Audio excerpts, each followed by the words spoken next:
Oh my God! Did you see Zeb called that guy out again about a 16-foot trailer the other day? No. Yes, on another comment thread, he was like, I've asked you this again before, and I will ask you again publicly.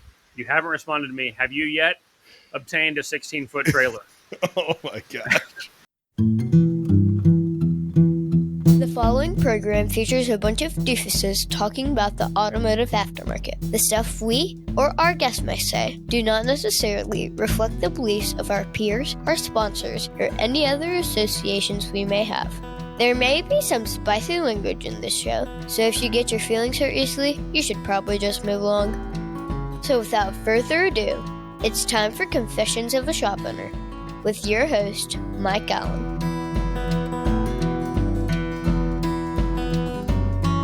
What's up, man? Hello. How's it going? Good. You? Good. Happy birthday, America. We're recording this on the 5th of July.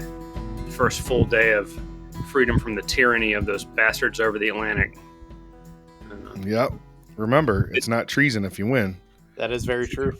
Not treason if you win. Did everyone shoot fireworks, drink alcohol, and yell obnoxiously yesterday? Yes. Too much. A lot. I think we were in a group chat yesterday, and I was like, "Hey, do you guys just want to record tonight?" I was a little bit lit, and you said, "Well, I just shotgunned about 4 beers, so maybe not." So, I mean, that's we were on the lake, and my nephew was out there. He just turned 21, and he was like, "Hey, Uncle Brandon, come shotgun a beer with us young guys." And so I went and did it. Showed their asses up, and then, one thing led to another. The boat had to get back home, so my wife had to drive it. it happens. Happens to the best of us. Amanda and I went out today for a lunch date because we didn't get to take our date yesterday with just the two of us, and had a little bit. And Amanda ended up driving back to the house, so it happens, you know. Does she have to drive you back in the Miata? No, we did not take the Miata, although it is at the house now. Nice. I bought a Winky mod, some module so that you can make the pop-up headlights. You can put eyelashes on them too. Damn right. You got to put eyelashes on them. The tongue that hangs out over the front. Anyway, no, but it's at the house. I've been riding around with it with my kids. They're loving it. So anyway. Brandon, you just changed the name of your business, dude. Tell me about that. No. Not the business, just social media stuff. Oh, okay. So I was just rebranding my social media stuff. Okay, so when you come to ASCA Expo and set up your booth, is it still going to be Jarhead Diagnostics or it's going to be Jarhead Garage? No, Jarhead Diagnostics. All right, super. What led to the rebranding on social media? To be honest with you, I mean, it kind of comes back to I've got a pretty decent following on YouTube and Instagram and all them, but I've kind of felt like I was stuck to the whole Jarhead Diag. I can only do Diag on any of my videos and all that stuff, and it was just so I wanted to do a rebranding because I feel like I enjoy doing a lot of other stuff than just here's my diagnostic tools. Come watch videos about my diagnostic tools. So I got you. Well, that makes sense. Reach a broader audience, or at least widen the target, at least, right? Yep. You also notice that in the background on Bryan's side there, he's got our friends have a little podcast. It's been struggling to get off the ground, and so we just wanted to put the name out there so that they can maybe get a little bit more coverage. So if you haven't heard of it, you should check out Changing the Industry podcast. It's pretty amateur hour over there, but they have a good time, and they mean the best, right? Their intentions are good. Yeah. So give them a like and a follow if you get a chance. I mean, because like I think on their podcast, like something like this might just. It's not acceptable, I don't think so. I actually I don't even know where that came from. I think I pulled it off a porta potty, that sign. I think just for you, Mike. There you go, my man. So it's good to have multiple hydration options available whenever you are or podcast. Tekmetric is the all-in-one software solution for auto shops. It can do just about anything. How can I build trust with customers? How much? Tekmetric can do that. How can I do an inspection faster? Tekmetric can do that. How can I make this as painless as possible? Tekmetric can do that. How can I run my shop from anywhere? Tekmetric can do that. Can I just pay for my repair from my phone? Tekmetric can do that. How can I be a better man? You could try putting your crap away, Dennis. Sometimes you just need to put your crap away. But for shop productivity, increased revenue, and a better customer experience, Tekmetric can do that. Look, here's the deal. I like to think that I'm pretty good at running an auto repair shop.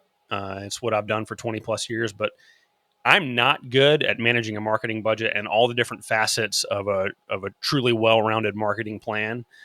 There's mail, there's local advertising, there's website, there's Google AdWords, there's all the different things that go into that, and it's just not what I'm good at. So what I've chosen to do is to buy myself the time to focus on what I am good at while having someone else execute on all of those things at a way higher level than anything I could ever do. That's what turnkey auto marketing does for me. So if you feel like you could use some of that same magic, I'm going to recommend that you go to turnkeyautomarketing.com, get a free consultation, tell them that I sent you, tell them that Confessions of a Shop Owner sent you. You won't be disappointed. Yeah. the high energy sport of podcasting. Yeah. Well, I mean, you don't want to be thirsty, right? It could mess up your voice. Can't be having that. My instrument. We jacked around on the thirst. This was, I don't know, it was like 4 or 5 years ago. Somebody's wanting to do all these mobile diag guys. Let's get together and we're going to do our own like live stream and stuff. Mm-hmm. I don't know what was in my mind before I started that, but I was like, I'm going to have me some few beers out here. And then I wasn't paying attention. They were like high ABV beers. And by the end of it, like I was completely wasted trying to do this live stream and be all proper for, yeah.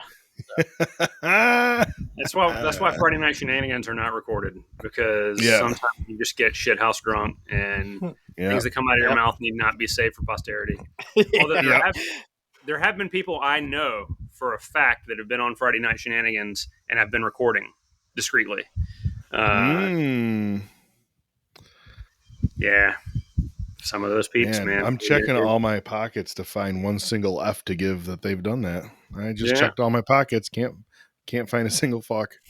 Oh, wow. I lost all mine, so, Yeah, there you go. So, give me a little bit about, just for those who don't know you, we just have a tendency just to jump right in and just start chatting like old friends. Give me a little bit about who you are and what your business is and what you do, and we can go from there. Bryan and Dills. I'm a professional loser, so I got that going for me. Nice. Bryan and Jarhead Diagnostics. Hey. Jarhead Diagnostics manufacture diagnostic equipment, sell for a few different companies as well. We've been in business since 2019. That's about it. How many... you said you manufacture equipment and you sell for a few different companies. Can you say which ones? Oh, yeah. Pico, ATS, Top Don, Warwick Test Solutions. There's another one that just went out of my head. IPA, which is not a beer. They have a lot of bigger stuff. So nice. And you had a shop also for a while, but the diagnostic business grew so much and was taking so much of your time that you decided to focus on just that. Is that right? Well, we had the shop. Yeah, we had the shop for about 3 or 4 years, but I was getting very jaded, I guess you could say, and it was just kind of I got done with running the shop, so I shut it down because I was losing all my hair. What was the worst part about owning a shop? Yeah, no, I mean, I'll be honest, like I enjoyed it, but I felt like I was letting too many people get in my head on how I should run the shop versus how I wanted to run the shop. So then I tried doing it how everybody thinks a shop should be ran, and it was not pleasurable for me at all. No. So no, that's why, like, I feel that deep down in my soul right now. Yeah.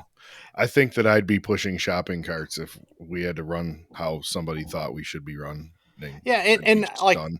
now don't get me wrong, like it's not like anybody was behind the scenes. You have to do this, you have to do that, but it's like keeping up with the Joneses type feeling, or where you try and say like, I want to do this in my business, and they're like, I wouldn't. I would do X, Y, Z, and then you're like, well, shit, should I be doing X, Y, Z versus what I want to do? So, well, and the circles that you run in, going to all the training events and shows with the diagnostic business, you're around all of the coaches and all of the theories of operation, and all of them think that their way is the only way, right? Yeah. So it can be tricky. Yeah, it can be tricky.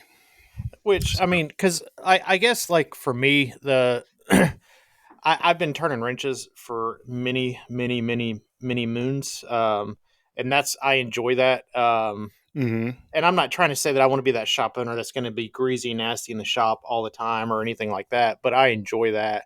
And I felt like I was getting kind of pointed to, well, no, you need to get out of the shop and you don't need to do that. You need to do this. You need to have 1,000 technicians doing 1,000 different things, and big this. You got to get this big shop, and all you care about is your car count. And I don't.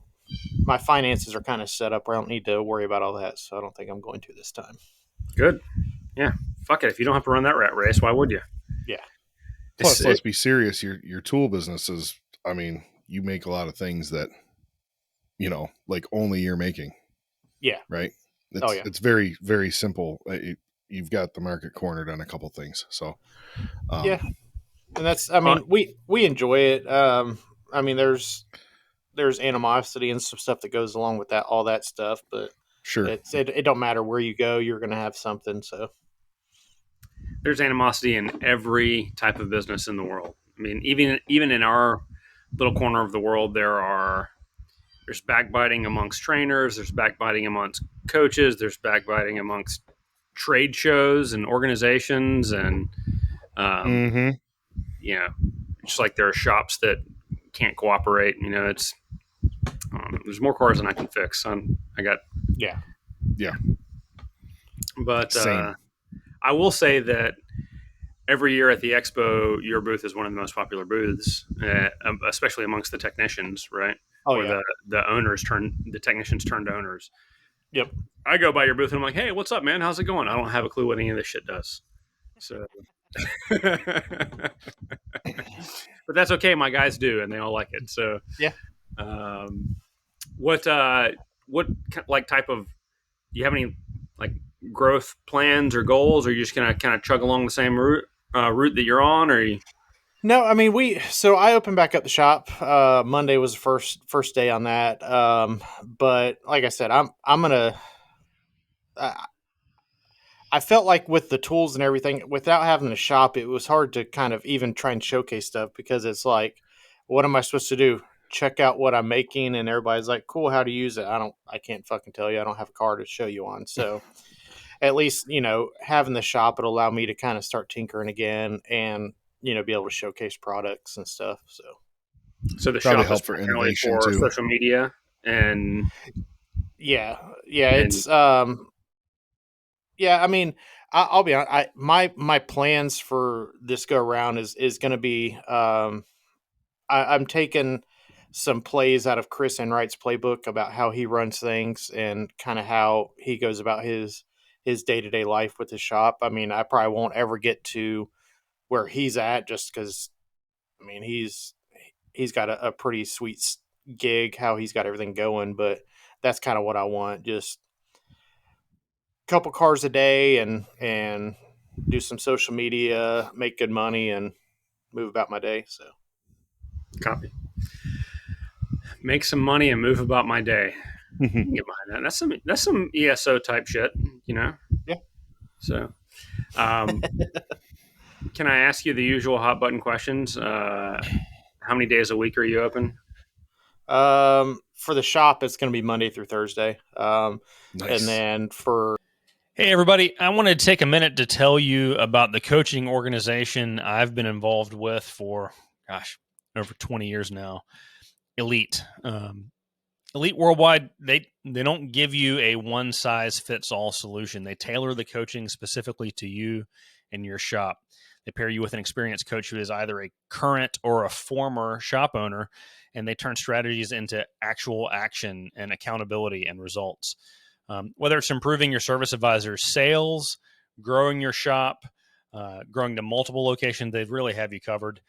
They've got training for all of those things. Clients of Elite really see results, higher profits, stronger teams, a better work-life balance. If you're ready to take the next step, visit eliteworldwide.com to schedule your discovery session. That's eliteworldwide.com to start working on your business rather than in it. Tell them that you heard about them on Confessions of a Shop Owner so that I get a pat on the back or maybe a box of chocolates or something. That would be awesome. Thanks. And it's just right now we're backed up, so we're working quite a bit for that. So, but for the shop, it's just going to be Monday through Thursday, and then we're open up at 9, closing at 5. Jarhead's pretty magical. I did message Brandon about something that didn't exist one time at like 10 a.m. on a Thursday morning. And that piece that didn't exist was 3D printed. And the FedEx person handed it to me at like 9 a.m. on Friday. So less than 24 hours. That's amazing. To get something that I couldn't move. Now, obviously, if he's backed up, that's not going to be reality for a lot of people. But that was super helpful. That was unbelievably helpful. How often do you get a customer calling saying, "Hey, I need this. Can you make that happen?" More often than not, we do. Some stuff doesn't really align with us for what they want, and then some stuff does. So, like if we can make it happen and it aligns with us, then we do. But this is a variation of something you were already making. Correct. You just didn't make this exact fitment of that. Correct. Yeah. Like I've had some people say, well, how, you should make this product, and they want to go way into depth on this product. And it's like, it doesn't really align like with us, or even if it does, but whenever you start looking at the cost of it, like it might only be that one person that wants it or two people. If you know that you're only going to sell one or two, but I've got 20 hours in designing it and fitment and all that other stuff. I mean, that cost has to be dispersed back out. So they think, well, this is a cool product. It might be like, we'll just say $50, but if they're the only person going to be buying it, no, it's going to be like, $400 or $500 by the time you get, all said and done with it. So most of your stuff is 3D printed, right? Yeah. It's either like some of our stuff is just strictly 3D printed. Like that's all that it is a 3D printed piece. But then we have other stuff where the 3D printed aspect is just like a portion of it. Like we make a 5-volt box, or all it does it sends out 5 volts for testing and all that sort of stuff. So the box for that is 3D printed, but everything else is, electrical components and wiring and all that stuff. So your manufacturing space, I remember back in the day, it was like in a room in your house, and then it was in the entire garage, and then it kept growing. How many printers do you have running on a typical day of production right now? 1, 2, 3, 4, 5, 6, 7, 8, not like 9 on average. It used to be a lot more. It used to be almost 20. But then we went to a different manufacturer of a 3D printer, and we could get the same quality, but the print time was like half the time. And so we were able to take needing 20 printers and then drop it down to, let's say, 7 or 8 and get, the same amount of production out. And just, because whenever you have something where you've got 20 of one item running all the time, then they start breaking down. Then you're repairing 20 things versus repairing like 7 or 8. So. Right. So what you're saying is you're making choices based on productivity and efficiency. Yeah. And you were eliminating hard-working machines because they weren't efficient enough. Correct. That's also that's also why it's just my wife and I who work here. But, in that same token, I took RFID paint and painted my bathroom in it as well, just so that way I could, stay on task. Yep. I was, she'd be in there watching them soap operas when she's supposed to be watching them printers. Yep. I was talking to how me they get scrolling you. TikTok. Yeah, it's me. Stand up, your legs are asleep. You're like, Yeah, me on Facebook Marketplace. I need to Scrolling stay the hell off of toolboxes. Marketplace. Yep. Scrolling toolboxes and old Snap-on diagnostic equipment. Yeah, I've been thinking about posting on Facebook Marketplace a picoscope in Brian's neighborhood just to troll him. But Oh my gosh. Don't do that to me. Any piece of interesting or not interesting, but priced right diagnostic equipment in a 50-mile radius, I'm buying every single time. I've seen you bid significantly higher than market value for a really old piece of diagnostic equipment recently. Yes, I have. Yes, I sure did. It was Sure did. at Tools at a charity auction fundraiser for Scanner Danner Charities.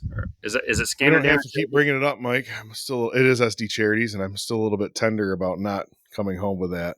You lost. Who'd you lose to? Say it out loud. Keith Perkins won it. I lost to multiple people. Multiple people were willing to pay more than I was willing to pay for it. The funny thing is, Tanika, kind of like me, was putting bids on it just to drive the price up. Neither one of us could tell you at all what the fuck that thing was or what it did. I didn't realize that it was 20 years old and way out of date and nobody would use it. I thought it was like a new tool. I would use that thing every day. Was it like an old Sun machine? No, it was an old Mac scope. So it was the OTC scope, the OTC 2-channel scope, but it was mint new in box, like never used. Like the protector was still on the screen. All the stuff was still in the packaging. Nice. So even when it was new 20 years ago, it wasn't worth opening. Correct. Yeah. That's what I heard. It sold for probably what they sold for, list price, brand new. I don't remember. It was over $1,000, wasn't it? It was like $1,100, and I think they were about $1,100 or $1,200 brand new, which means you could probably buy one for $900 brand new back then. But you can probably get one right now if you find it for $75, $80. Well, you see, you can buy the blue ones, but the red ones are hard to find. You got to if you're going to be into this vintage tool game, you got to learn the rules, right? It's like the red Snap-on Vantages are whatever, they're out there. Now the gray ones, the do not for sale ones, those are tough to get, but they had a lot of them. Now the blue ones that were made for Volvo, those are like hen's teeth. You can't find them. I'd pay $1,500 for one of them. You heard it here first. If you have the OTC, no, the Snap-on Vantage Pro blue one that says Volvo on it, I got $1,500 for you. If it's in working condition and it's nice. I was about to say, is the battery have to be working? Well, you see, Brandon, I bought a whole bunch of batteries for them things, so I'm all set. So I'm going to put a WTB post out on all the tech forums. And I'll pay $500 for that tool you have in the bottom drawer in the back of the box that you haven't opened in 12 I'll make years. You sell it to me for $600. Whatever, $100 to do nothing. Yeah, I mean, I'm just moving product around, baby. That's all I do. I'm going to become a vintage tool dealer. I would advise against that based on the lesson I just had to give you, and based on the fact that you didn't know, and I quote, what the fuck I was even bidding on. I knew I wasn't going to win it. That was the important part. I think you might be out of your wheelhouse on this. This might be like me talking about vacation properties. It's a I was going to say he's an MSO. He can afford whatever. It don't matter if it was a good deal or not. Yeah. And just because you have multiple shops doesn't mean you have multiple shops that make money. That's right. I'm just curious. The lake Sometimes behind you lose money. Do you own the entire lake? We just call that the pond.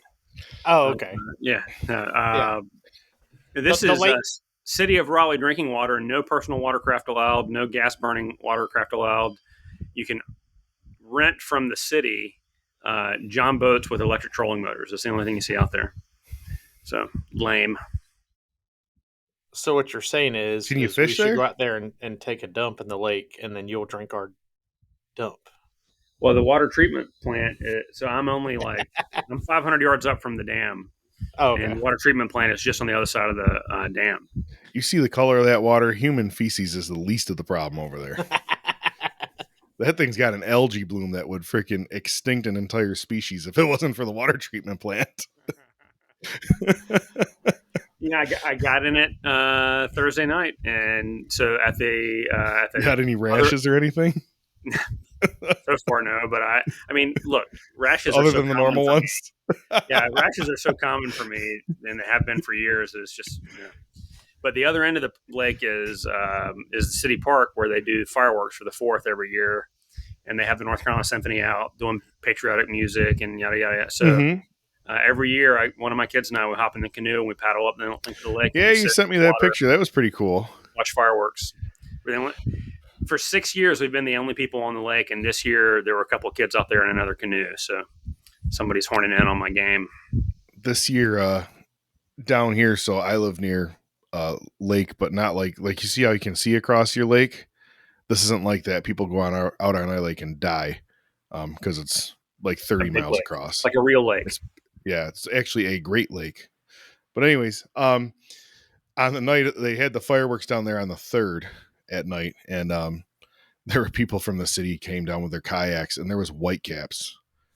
There's like 3 and 4 footers out there. I'm like, you're gonna die. But they were turning them around at the harbor. They're like, nah, you're not doing that. Yeah, we went on the lakes. I live on a lake here, and it's yesterday it was pretty wild out there. A lot of boats. A lot of people who drive boats 3 times a year total, and telling what the fuck they're doing. Yeah, I yelled at one yesterday. So one of our buddies, they stopped doing fireworks on the lake, but one of our buddies, he'll go to South Carolina and spend about $5,000 to $10,000 on fireworks, and he'll come back to his house and fire them off. That's what I'm talking about. They put it up like, hey, we're doing fireworks every year. And so we got there.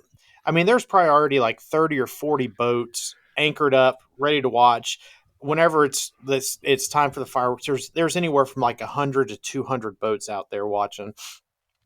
This dude is doing like 30 miles an hour, zigzagging around all the boats anchored, and it's already like halfway dark. I screamed out, I was like, hey, slow down.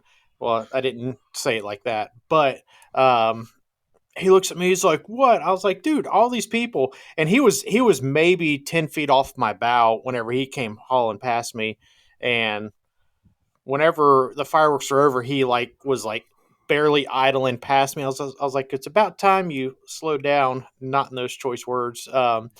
And he was like, oh, my bad, man. My bad. Well, at least he admitted, he realized that he was in the wrong. And yeah. So usually, but that time at the lake, there's a whole lot of liquid courage going around. And people buy these old boats and they go out there and they go to the big boy lake and they drive a mile offshore, and then they realize that one of the freaking exhaust boots is leaking, and when your boat's sinking, a mile's a long way. Yeah, my lake's not that big. Oh, yeah. You can. I mean, I think if you go to the center of Lake Ontario, I think you're 15 miles each way from shore. I think it's about 31 miles across to Canada right here. So are you allowed to boat across the lake, or is that an illegal water crossing?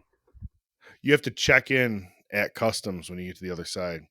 Well, so I haven't done that in many, many, many, many, many years. So it used to be you checked in at customs. Now I think you have to call ahead. You used to be able to just show up and go to, they would have at like the little harbors over there, just like they have at our harbor here in Alcott. They have a customs video phone. You used to be able to just show up, go to the video phone shack, check in, say, hey, I'm here. This is what I'm doing, blah, blah, blah. She's easy. Now I think you have to call ahead. You have to like schedule an appointment or something. But one thing that I do know that is entertaining, and I've never been a big boating guy, but my brother lives on a lake with big water, not Lake Ontario big, but very popular holiday weekends is going to the public boat ramp on holiday weekends. Heck yeah, brother. Watching people back in and get out. Yep. Oh, man, it's amazing. Yeah, I used to have a boat and a slip down there, and I used to sit in the, get there early in the morning and just sit in the boat because, mine was docked. So I didn't have to put it in there, take it out for 4th of July, all that stuff. Oh my gosh, watching people. Oh my gosh, it's so funny. Yeah, the couple of them on our lake, every once in a while you can go out there and there'll actually be a dude sitting there with like a sign, "We'll back down boat to save marriage." Yeah. Dude, they scream at each other. I Yes. just like, it must be so stressful. I'm like, no wonder nobody likes going to do this. They're always screaming at each other. Kids are crying. People Or are you Tons of screaming at YouTube each other. videos about boat ramp shenanigans. I mean, I think there are probably channels dedicated to it. Oh yeah, there is. Now, like, so I'm privileged. We have a ramp at the house, so I don't have to go to a public one. But whenever I used to go to a public one, it's always so annoying because people don't understand the etiquette, because there is an etiquette to a boat Yes. ramp. Oh, yeah. You get everything set up on your boat to put it in the water. You back down. You get your dang boat off the trailer, and then you pull the vehicle directly out of the way. Go And park you pull it. the boat to the end of the dock. Yep, and you get out of the way. You got people that don't have their boat set up. They'll back it down right before they put it in the Dude's water. freaking by the water, putting the plug in, putting ropes on. Yep, let me go ahead and start untying my boat now. It's like, nope, your boat should have already been ready. And then they'll drop it in, and then they'll pull forward and wait for a couple minutes. It's like, nope, get out of the way. But people don't understand. There's etiquette Don't understand to it. boat ramp etiquette. Makes you want to slap somebody. And then they get in a hurry, and that's when they make mistakes, right? Yep. Like there was a guy a couple of years ago, I think he watched, like if you've had boats all your life and stuff, you know there's a difference in how you can launch a bunk trailer versus a roller trailer, so on and so forth. And there was a guy that I think got in a little bit of a hurry, and he was watching all the bunk trailer guys, unhook the strap up top and then back in the water. Yeah. This guy had a roller trailer, and he unhooked the strap up top, and he was coming down, and the boat left the trailer, but it wasn't over Unloaded the the water boat on the Unloaded ramp. the boat. Water. Yeah, he wasn't even to the concrete. He was still on the asphalt. I mean, like living on the lake, you see some pretty funny stuff too. Like it was like so bad 2 or 3 years ago. So like it's my house, and then my parents' house is right next to me. And I was down talking to my dad, and a dude on a jet ski. We just happened to look up, and he was like cutting circles between our piers. And your pier goes out, we'll just say 50 to 60 feet. He was just cutting circles in the pier in between both of ours. And we go out there and we're like, "Hey, what are you doing?" Because it's etiquette again. Don't just be like riding circles in between a couple piers. And the dude like freaks out and then beaches his jet ski onto our boat ramp, like the concrete boat ramp, slams up on it. And we're like, "What the heck are you doing?" He's like, I don't know what we're doing. And my dad was like, "I'm sorry," and he just pushed his jet ski back out. Jet skis don't have brakes, and they don't turn unless you're hitting the gas. And a lot of people that don't ride them a lot struggle with that. But yeah, it was funny. My dad just like kicked the jet ski back out. He's like, "Man, get I can't help you here." I've seen a lot of people run into a lot of things because your natural reaction is to take, to get off the gas and turn. Yeah. And that's how you run straight into whatever you're aimed at, is by taking your finger off the gas and turning. Yep. It won't turn. Yeah. So I did not know that. So yep. Yeah, they won't. If you're going 50 miles an hour and you're 300 feet away from something, and you let off the gas and you turn the bars all the way, you will hit whatever you were aimed at when you let off the gas. You will not turn. If you ever do get a jet ski, if you want to turn really fast, you do let off the gas, turn the handlebars, then punch it. Yeah, again, it'll really it'll turn. whip you around. Yeah, you won't still be on it. So how do you? how do you slow down? You just have to coast to a stop. Yeah. Well, they stop fast because they're in water.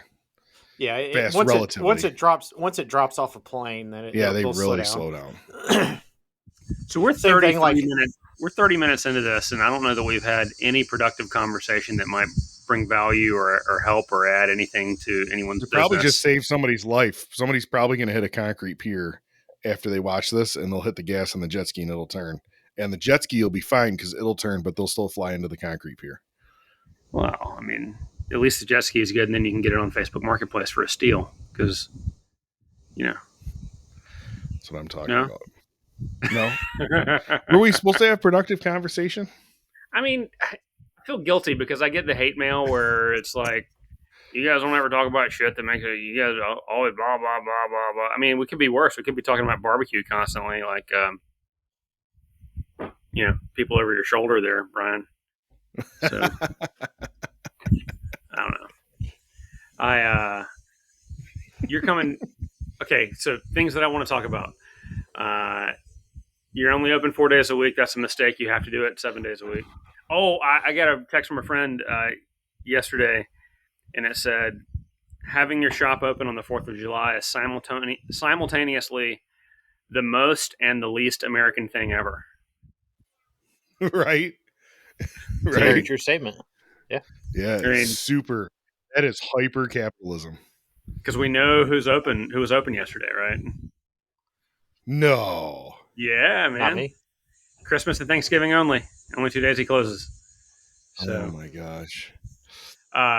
Adams Automotive and Now Auto and Pleasant, the Todd Hayes Group. They're open 363 days a year, man. They fucking rock and roll. It doesn't matter. So now, don't get me wrong. I mean, if you're making money and that's all you're about, hey, do your thing. But it's all about different life goals. Yeah, that's fine. If that's what he wants to do. I already own my boat, so I don't have to worry about working 19 days a week and 25 hours a day. So I'm good. Well, that is, I think, why it's so important to understand. Like I used to always say, and I've stopped saying it so much now because I think Bryan made the point that I say it too much. But there's 100 ways to skin this cat, man. Just because he can make money that way doesn't mean that's the only way you can make money fixing cars. I spend an obnoxious amount of money on marketing and advertising, and I've got 3 shops that are pretty damn busy, and Bryan doesn't spend any money at all, and he's got 3 shops that are pretty busy. Very different markets. We're on the list for best of 716. So we do 0 marketing, 0 social media campaigning, and we're in the final 5 for best of Buffalo somehow. Yeah, I kind of lucked out. Like with this shop, like open it back up. I went back on Google and I was able to reopen my Google, which already had a bunch of good reviews and all that other stuff. So they've already started getting phone calls again just based off of how I place in Google once I open everything back up. So, do you want to Google my business hack that might be helpful for you? Sure. So, are you familiar with the term keyword stuffing? So, no. And it sounds dirty, but no. I've seen this at the beginning of a movie one time. Are there going to be feet, Mike? Do you remember? No. I mean, I guess you could. It depends on what kind of keywords you want to. But it's when you would have like old timey web pages. You'd have all the content that you want, and then you could keep scrolling down. It was just white screen, and if you highlighted, they had a bunch of text in white that was invisible unless you highlighted it. Yeah. And it was all just terms that they had there to try to help the page rank better because it was getting crawled. And this is 10, 11, 12 years ago, right? Algorithms were much less sophisticated at the time. Well, keyword stuffing now can get you in trouble unless it, is viable content. But what you can do is you can go to your local state, and file a DBA for your business. And it's like Carfix is the name of my business. Mm-hmm. But I have a DBA for Carfix Auto Repair and Tires, Raleigh, North Carolina. Right? And so that is an official name of my business to the government. And so now my business page can be Carfix Auto Repair and Tires. And so it helps it rank better when people are looking for auto repair or tires geographically close. And that could get you really blacklisted if you are not filing those documents. But and look, maybe I'm behind the times, and that's a terrible idea, and that's horrible advice. And if that's the case, I'm sure a lot of people will message me and tell me. But it has worked well for us. So. Do you think all the other car fixes know about that? They probably will now. I mean, everybody listens, right? So now your ranking's going down. Oh, man. What are you going to do? Maybe Google listened just now, too. I didn't even know reviews were that important, like not that long ago. I was like, what's this deal with reviews? Oh, my gosh. We had a Google review last week where I was like, this guy needs medical attention. He was talking about how convenient the parking was, which it wasn't. He had to park at the freaking library. And he was talking about how clean and organized the shop was, which it wasn't. Was he at your shop? So then I was like, this guy didn't come to our shop. This guy's confused. And I said his name. And William goes, oh, no, he was here 2 days ago. I'm like, oh, my gosh. I'm like, somebody needs to call 911. Somebody needs to do a welfare check on this guy. He's stroking out. Did he see the bathroom? No, and that is at door. the shop with the bathroom. Yeah, with the bathroom door. We are going to win. We're actually going to start working towards this Best of 716 marketing campaign. We're actually going to do some social media for it. And we are going to win Best Auto Repair Facility of 716 with a bathroom door that's held together with tire stickers. I will do it. So here's the deal. So the best of contests are a revenue driver for the magazine. I know, for the websites. newspaper. I know. But you know what? It works for marketing purposes, especially if you win like 5, 6, 7 years in a row and you have the plaque up for each year in the lobby. Oh, yeah. But they're going to want to sell you a full page ad, and they're going to want to sell you a framed copy of the magazine. And they'll get the same thing that every single marketing outfit gets from us, which is if we can take an ad out talking about how no more people are allowed to come here, then we'll do something. Apply to be a customer today. We'll review your application in 3 to 6 weeks. The members only idea is a topic of conversation that is had. Yeah. Are they going to get a members only jacket? We talked about that. We talked about charging a yearly subscription like Sam's Club. Like you can't buy any of our shit unless you pay us $200 a year. How about by referral only? You have to be referred to us by one of our existing customers in good standing. We have some referral only, and the referral's got to be from somebody we like. Yeah. Sure. Yeah. So makes sense. Cause like whenever I reopened the shop, I cherry picked, I still had my active Shopware account. I went back on Shopware and I have looked a at solution for that problem. What, Tekmetric? You damn right. But I went back through all my customers and I was funny. Like, I want this customer back. I want this one back. I want that one back. And I sent them all messages. I was like, I do not want this customer back. And so like my Google names changed. And so they, the likelihood of them realizing I'm open back up again is very slim. I can only hope. Now we'll take any customer that calls us, like people that cold call us. We'll just send them to our Lockport shop that doesn't have as high of a car count as Sanborn location. That's all. So you're not trying to do exclusivity at all 3 shops. It's just at the one that's badly overbooked. Yeah. Yeah. We will say, you know what?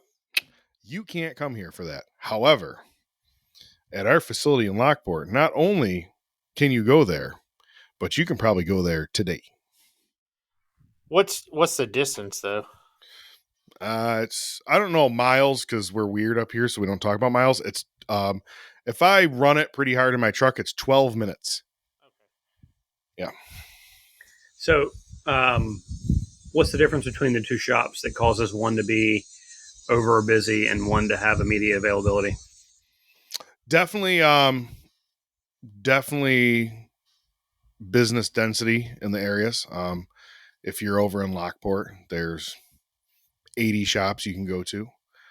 Not 80. That's an exaggeration. I would say an honest 50.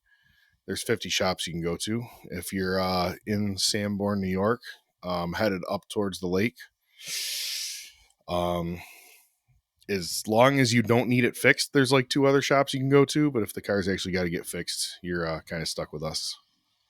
So what you're saying those guys are bad guys. They just, they've hung brakes and wheel bearings for years, and that's what they're going to finish out doing. You know what I mean? Is that base space available for you to scoop up to expand your capacity? Well, they're far up north. They're further away than it gets real rural real fast. You know what I mean? So, well, you are rural Joe. Yeah. I don't know if we'd be interested in those other places. I mean, what's that? I got a storm front coming through and it just blew the light over and all. The last shop that we looked at that we were interested in doing that with, we ended up buying. So there you go. So I have a tin roof. I don't know if it's picking up or not, but it's about to get real fucking loud in here. So you're welcome, Brett. Yeah, I can hear it. Are you a part owner of yours, Bryan? I have a little skin in the game. Yep. He's a minority evil shop owner. I am mini evil shop owner. Mini. I think what you're being too humble to say is that the reason that the shop in Sanborn is so busy is because that's the one where you spend most of your time. They just go there to see the bathroom door and his I think toolbox. There's a combination of things that make that busier, and it's definitely involves Jim and I being there for sure, 100%. And so there are only two of you. Who runs the third shop, or do y'all just do it? So we had a guy that was running it. That came from the restaurant business. Which you know how that goes when it comes to managing people. They don't necessarily have to be automotive people. And that was enough to keep it afloat. After we bought that in 2014. Lockport was 2014. Late 2014, like October. He ran it for a little while, and then he decided that wasn't working out for him. So we did what any country shop would do. We took the GS that knew how to talk to people, and we said, here you go. Here's a whole shop, and here's 3 people that are older than you and ain't going to like you. Figure it out. And golly, did he ever. Yeah, he grew it. He grew it past, he grew it into the black. It wasn't losing money anymore. And he got it going pretty good. And then there's a guy that worked for Goodyear Retail, worked for Goodyear Gemini Service for years, I think. Jeff worked for Goodyear for 36 years. And something happened there, and they were letting Jeff go, and we knew Jeff really well. We're like, no problemo. And Jeff kind of connected the dots, took what Justin was able to do with growing a customer base, and then make that a little bit more profitable. Oh my God! Did you see Zeb called that guy out again about a 16-foot trailer the other day? No. Yes, on another comment thread. He was like, I've asked you this again before, and I will ask you again publicly. You haven't responded to me. Have you yet obtained a 16-foot trailer? Oh my gosh. Oh my gosh. Somebody replied to him in some comment thread not too long ago. And I don't know what the beef was before. And Zeb's like, MFer, I told you never to talk to me ever again. What the F are you doing here? Lets him have it. Mike Allen, do you have a 16-foot trailer? I do, actually. Oh, okay. I have enclosed and open. Thank you very much. I need one that I can get toolboxes on comfortably and easily, but I don't have one yet. So we've talked about at the shop. We've talked about the trailers. You ever see the ones where like the axles, like the whole deck raises flat? Yeah. I mean, I don't know if they're handier. They have to be handier, I would imagine, and they look cool. So yeah, and more important than all that, they got the winch and everything. I mean, those things are badass. But imagine how many toolboxes. Imagine how many toolboxes you can get in the door. How fast with one of them things? Yeah, I mean, you're Mike Allen. Just get you a tow truck, like a flatbed tow truck, and then you don't have to worry about it. Man, if I wanted to throw an enormous amount of money away on something that needed constant maintenance, I would get a boat, not a tow truck. Thanks very much. Or an airplane. I mean, Jesus. I do not. Boats aren't even anymore, right? Boats are like you're behind the curve if you're buying a boat now. If you're not buying an airplane, you ain't shit. If you're a baller shop owner now, you need to have an airplane. And the more engines, the better, right? They're like boats. The more engines you have, the better they are. I think it was Zeb did send me a picture of a Learjet with Mike Allen across the fuselage. It was either Zeb or you, Brian. I can't remember. It was a conversation we were having. So I might have contracted Zeb to make that. Mike Allen needs a helicopter so that way he can quickly go between all 3 of his shops and just land at the shop. Land on the roof of each one. Yes. Get that dock company put you a floating helipad out in the lake back there. Like an old surplus McDonald's play place spiral slide to get down from the roof to the shop. Yes. Yes. Yes. I just want That's a video of you exactly trying to what- climb back up it though. I was just thinking, how do I get up? I'm gonna have an elevator because ladders make me tired. No, you got to climb. You got to climb back up the thing. The slide. You got to Oh my climb that God. big little snake tube. I look like in the hot North Carolina sun. He gets to the top. He's just drenched in sweat, slips on it, falls back down the slide. What's the God dang it? Ace Ventura Pet Detective. Whenever he comes out the back of the rhino, that's what he's gonna look like. Oh my God. I worked out today for the first time in like 46 years. Oh gosh. And that sounds terrible. I don't know why people did you do wipe that. after? It sucks. It hurts. I'm sore. It was definitely a highlight to how fat, out of shape, and weak I am. Like, at least be like husky and like strong, right? No, I'm just fat and weak. I got the whole. You weren't like powerlifting ash tree logs like I was yesterday. I worked out for the first time in probably a couple months yesterday morning, and I cut a whole ass tree down in the afternoon and burnt it in a barrel like a good redneck. And you did it with an axe and a saw, and none of it took gas, right? I did it. No, he did it with his teeth. He just chewed it down. I chewed that shit. Beavered that bitch. Yep, just like the Jasper boys. I'm in that boat. I need to start working out again. I got about another 3 weeks of physical therapy, and then I'll be back at it. I took a month off of the summer Ozempics because I was starting to have poop mouth. Yeah, had fart mouth really bad. Yeah. It was terrible. It was not good. So I started back on it at a quarter of the dose that I had before. And instead of doing the full dose once a week, I'm going to do every other day. You'd make a good tech. Tighten the bolt down until it strips out and then back it off a quarter turn. That's what you did with your summer Ozempics. Well, so far, go ahead and increase your dosage until you can't digest anything at all anymore, and then back it off a quarter turn. Perfect. You've never went righty-loosey before? I mean, it happens to the best of us. Yeah. Well, we'll see. Once I start having more sulfur burps, I'll stop again. But yeah, I gotta get to my hot body for ASTA, man. I'm looking forward to it. Yeah, you're running late for Hot Girl Summer. It's already July 5th. I didn't specify which summer. So summer 2029. Yeah, there you go. Just need to pick up a little cocaine habit. I hear that's really good for losing weight. I heard it smelled really good. It smells better than sulfur burps. Have you seen that TikTok video where the girl's playing guitar about how she lost weight without drugs and exercise and blah blah blah? She plays this whole song, and at the end, and she's like, listen to all the exercises, and at the end, she's like, and meth. Jim showed it to me the other day. I was crying. I was laughing so hard. He's like, you got to watch this. All production stops at Wilco Auto Care to watch TikToks and YouTube videos. Everybody stops moving. So many of my group chats have devolved into just shared videos back and forth.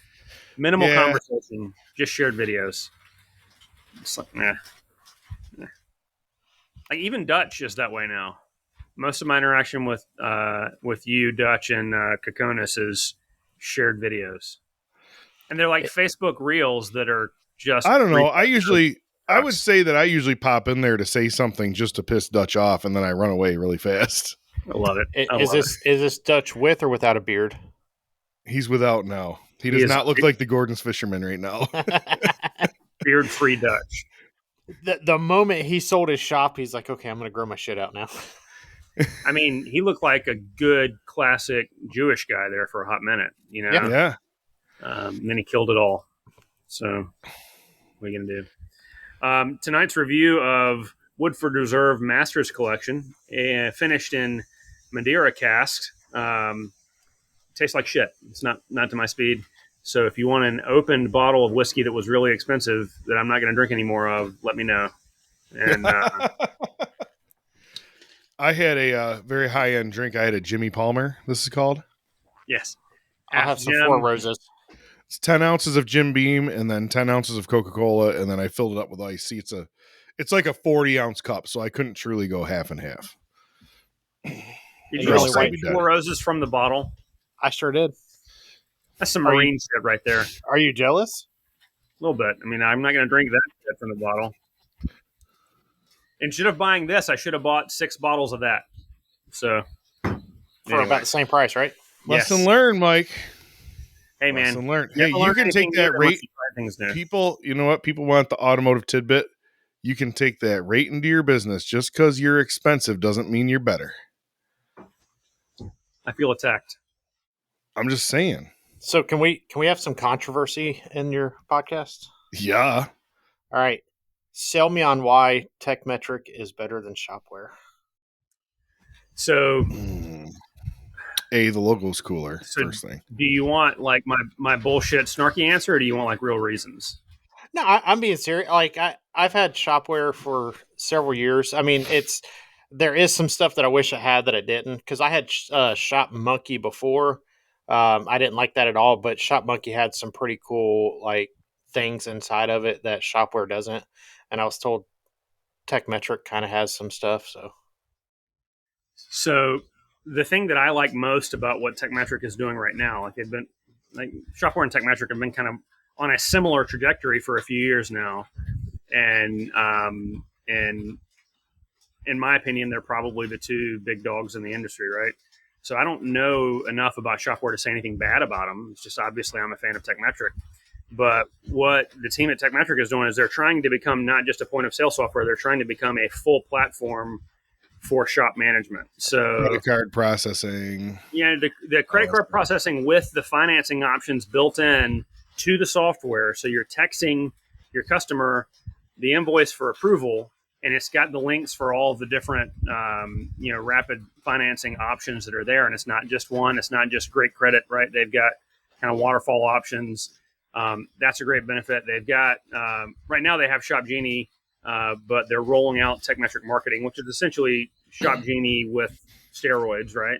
It's my understanding. And if I'm missaying this, I apologize. But so your CRM is 100% built in and integrated. And so, right now I've got messages coming in from RepairPal, from Shop Genie, from Tekmetric, and a couple of other sources, right? If you get full suite on board with Tekmetric, it's all one number. It's all coming into one number, and you're texting out to your customers or communicating out to your customers all through one avenue, which is, I think, pretty dynamic. Their DVI is, we're having great success with their DVI. And I've been told the DVI is killer. You've been told it's what? It's absolutely killer. People love the DVI. That was one thing. Like whenever I had the shop, and I want to get back to having some CRM. I need to get car count back up before I try and really look into all that, because I don't want to, go hand over fist out the door right away. But I had, is it Steer? What's the other name for Steer? Whatever. Auto Ops and Steer. Auto Ops. Yeah. And it was like, I liked the CRM that Steer offered, but my issue was the multiple phone numbers. And so like, I felt like my customers would get a phone call from one phone number. That's right. That's right, baby. I have it right on the coffee table next to me. They'd get a phone call from one phone number, a text from one phone number, another text from another phone number. And it was just, I felt like it was, at the end of the day, my customers were getting too many phone numbers, bombarded to them. And then they try and figure out which one they need to answer to. Anything you can do to declutter that experience for the customer and remove friction from the customer. So if it's all your main shop phone number that they can text, they can pay, they can receive financing options, they're going to get their DVI, all of that's going to be in one place. They've got online schedulers, an online scheduler now. Wait, so like on Tekmetric, online scheduler works awesome. So I know people that use it, and I've just to demo it to me. They said, "Yeah, make an appointment, see how it works." And I made an appointment, and I actually, text you a reminder, this, that, and the other. It's very, very smooth. So on Tekmetric, then, like my landline, they can set it up to where I can receive a text through Tekmetric via my landline phone number. Yes, 100%. Well, assuming you're on. Okay, I don't want to speak out of turn. I've been on VoIP for a long time, so I've always been able to. I don't know if they can do it with like old school analog landlines or not. Maybe they can, but you Well, should no, be on board mine's anyway mine's so that you can record all of your calls and whatnot. mine's through like Spectrum or whatever, and it comes in through my internet, and then it splits Yeah. off from the internet box. Yeah. Absolutely. Yep. Okay. Because same thing. If I could reduce it down to where it's only one phone number, because I feel like as a customer, if They're I was being getting bombarded with these random numbers coming in their inbox. They can't even save one because they would have to have Jarhead Garage 1 through 9 or whatever. yeah, Right. yeah, if I could I just could get get it to that. where down to one, so I think they've also got some pretty badass stuff on the horizon, right?